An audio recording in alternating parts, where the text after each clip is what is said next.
चौधरी बंसीलाल की गिनती एक सख्त प्रशासक की थी। इसके साथ ही चौधरी बंसीलाल अपने विधायकों की जासूसी भी करवाते थे। इसके पीछे एक खास कारण था।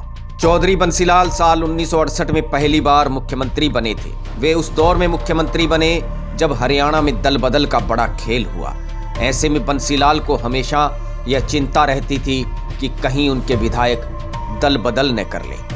हरियाणा के मुख्य सचिव रहे राम साहेब वर्मा अपनी किताब my encounters with three Lals of Haryana में लिखते हैं कि बंसीलाल कभी भी रात में ये जाने बगैर नहीं सोए कि उनका एक एक विधायक और मंत्री उस दिन कहाँ है और किससे मिल रहा है। बंसीलाल अपना सारा सरकारी काम करने के बाद रात में करीब 2 बजे सोने जाते थे। सोने से पहले बंसीलाल हमेशा उन कामों की सूची बनाते थे जो अगले दिन करने होते थे।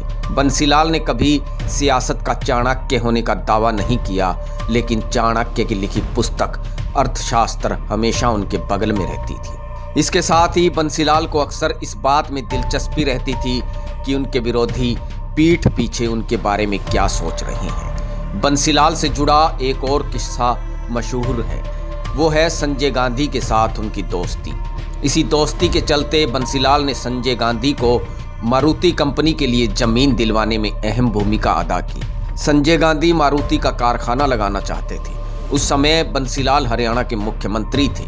बंसीलाल ने अपने सीनियर अफसरों को हुक्म दिया कि वो दिल्ली जाकर संजय गांधी को उनकी मारुति फैक्ट्री के लिए जमीन दिलवाने में मदद करें। शर्त यह थी कि जमीन दिल्ली के पास होनी चाहिए। मारुति के लिए गुरुग्राम में जिस जमीन को चुना गया वो खेती योग्य उपजाऊ जमीन थी। वहां से हथियारों का एक डिपो और एक हवाई पट्टी 1000 गज से भी ज्यादा दूर नहीं थी। बंसीलाल ने संजय गांधी को करीब 290 एकड़ जमीन का कब्जा दिलवाया।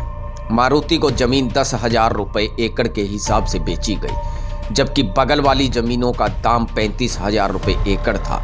जमीन के दाम को 18 किस्तों में अदा किया जाना था, लेकिन मारुति ने 2 किस्तों के बाद हरियाणा सरकार को बकाया देना बंद कर दिया था।